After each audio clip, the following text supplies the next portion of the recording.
Assalamualaikum warahmatullahi wabarakatuh. Kembali lagi pada mata kuliah teori bilangan dengan dosen pengampu Ibu Rahmawati MPD.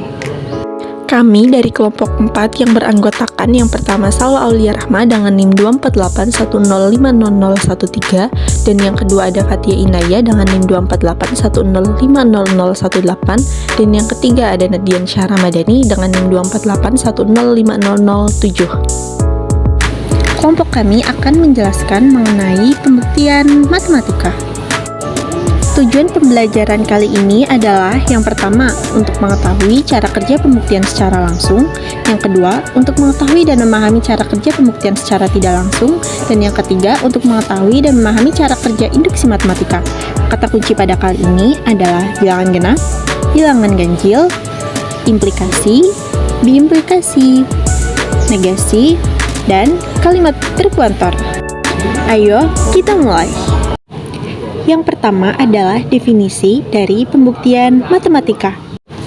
Pembuktian adalah argumen yang valid yang menetapkan kebenaran pernyataan matematika. Sebuah pembuktian bisa menggunakan hipotesis dari teorema. Pernyataan-pernyataan matematika seperti definisi, teorema, dan pernyataan lainnya pada umumnya berbentuk kalimat logika, dapat berbentuk implikasi, biimplikasi, negasi, atau berupa kalimat berkuantor. Ada beberapa metode pembuktian matematika seperti metode pembuktian langsung, pembuktian tidak langsung, atau kontraposisi dan kontradiksi, dan juga yang terakhir dengan induksi matematika. Pembuktian langsung. Pembuktian langsung adalah pembuktian suatu kalimat menggunakan implikasi tanpa mengubah susunan kalimat tersebut.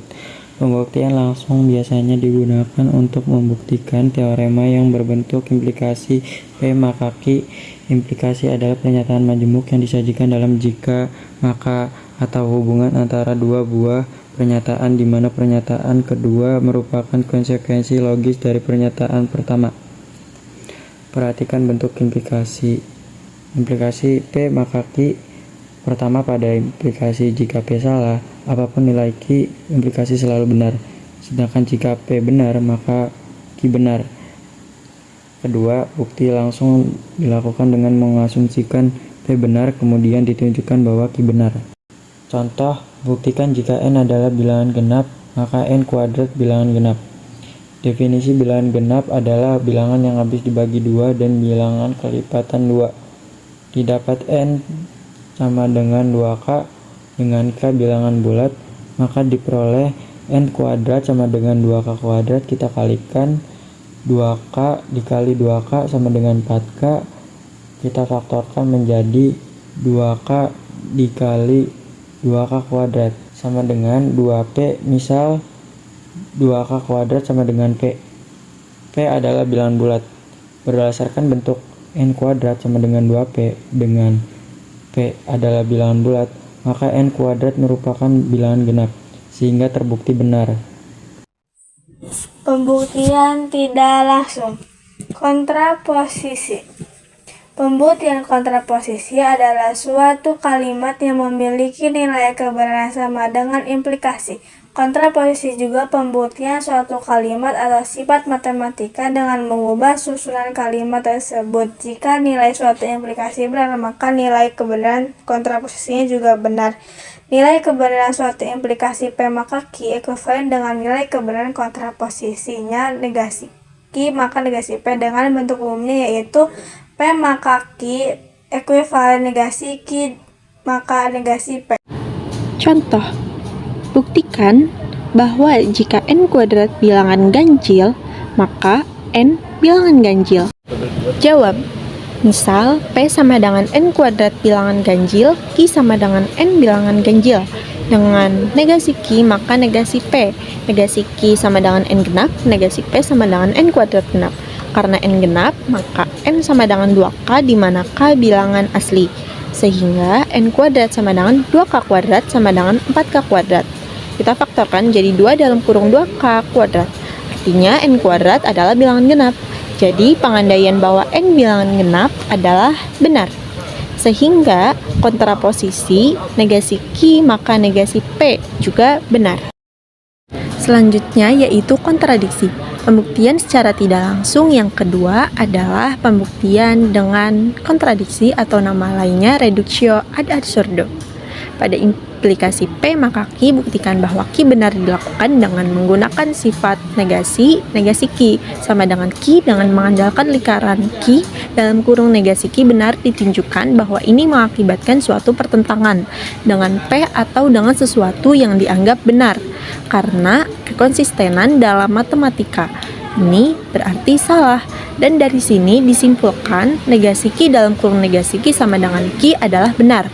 Kontradiksi merupakan kebalikan atau negasi dari implikasi. Jika ditulis dalam bentuk simbol adalah negasi P, maka Q sama dengan P dan negasi Q.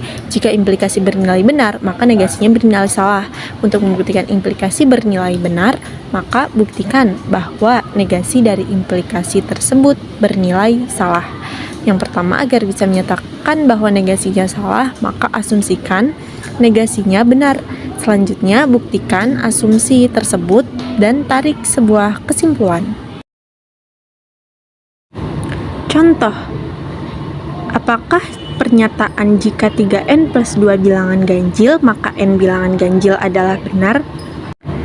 Penyelesaiannya, jika diketahui P 3n plus 2 bilangan ganjil dan Q n bilangan ganjil, Q dinegasikan menjadi negasi Q yaitu n bilangan genap. Asumsikan kontradiksi P dan negasi Q bernilai benar, yaitu 3n plus 2 bilangan ganjil dan n bernilai genap. Prosesnya sama seperti metode pembuktian langsung ya. Anggap negasi Q benar, maka n sama dengan 2k. 3n plus 2 kita ganti n-nya dengan 2k, 32k plus 2 sama dengan 6k plus 2, kita faktorkan menjadi 2 dalam kurung 3k plus 1. Hasilnya bernilai genap, sedangkan asumsi awal 3n plus 2 bilangan ganjil. Di sini terjadi kontradiksi.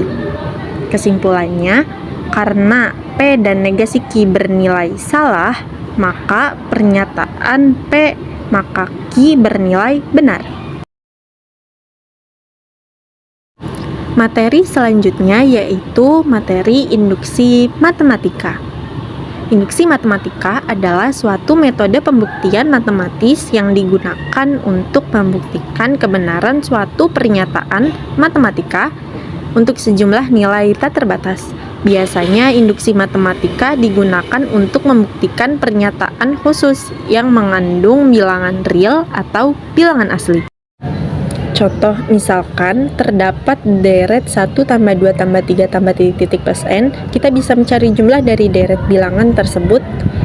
Untuk n sama dengan 2, maka jumlah deretnya 1 tambah 2 sama dengan 3. Untuk n sama dengan 5, maka jumlah deretnya 1 tambah 2 tambah 3 tambah 4 tambah 5 sama dengan 15.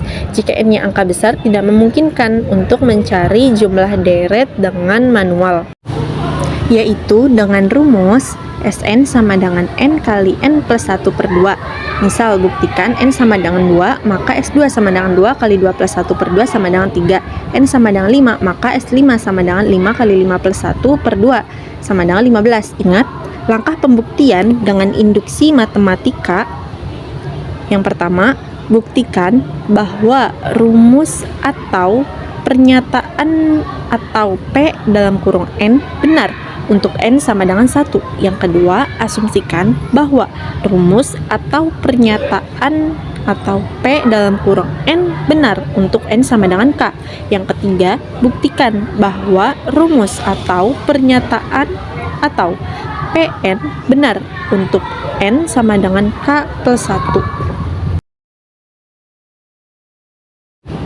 Contoh, buktikan bahwa 3 tambah 9 tambah 15 tambah titik tambah n sama dengan 3n kuadrat. Langkah yang pertama, kita substitusi 1 menjadi 6 kali 1 min 3 sama dengan 3 kali 1 kuadrat. 3 sama dengan 3. Langkah yang kedua, substitusi k.